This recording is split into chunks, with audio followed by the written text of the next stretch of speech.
Hello friend, આજે આપણે બનાવશું ઘરે પાણીપુરી। તેના માટે આપણે સૌથી પહેલા બટાકા લઈ લીધા છે।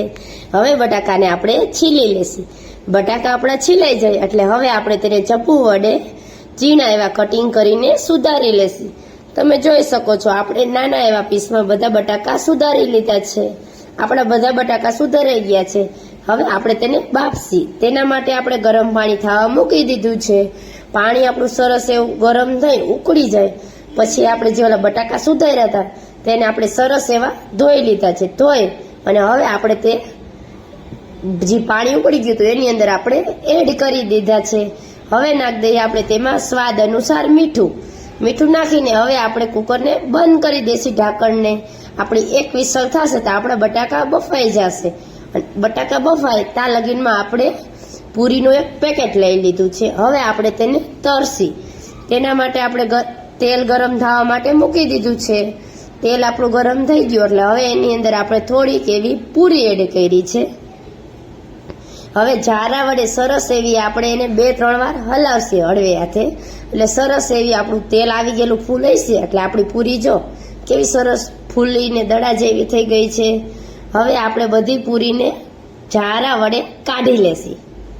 તમે જોઈ શકો છો આપણી પૂરી તરાઈ ગઈ છે। હવે આપણે બનાવશી મસાલો। તેના માટે આપણે બટાકાનો છૂંદો કરીને લઈ લીધો છે।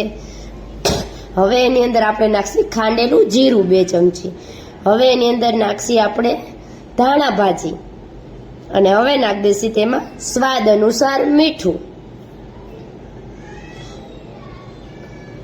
હવે એની અંદર આપણે નાખશી લાલ મરચું પાવડર।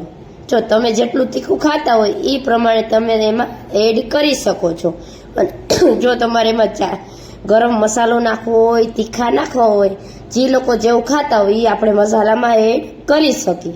આપણો મસાલો સરસ એવો રેડી થઈ ગયો છે। હવે જે આપણી પૂરી તરેલી હતી એ આપણે લઈ લીધી છે। હવે આપણે એક એક પૂરીમાં કાણા કરીને આપણે બધી પૂરીમાં મસાલો ભરી લેશી। તમે જોઈ શકો છો આપણો મસાલો બધામાં ભરાઈ ગયો છે એટલે હવે એની અંદર આપણે સુધારેલી ડુંગળી નાખી છે અને ઉપરથી સેવ નાખી દીધી છે।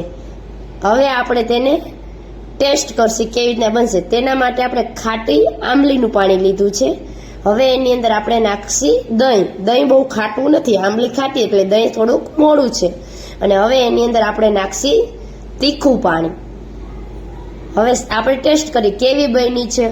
બહુ મસ્ત બની છે। એકવાર તમે જરૂર આવી રીતના બનાવજો। અમારી પાણીપુરી રેડી થઈ ગઈ છે।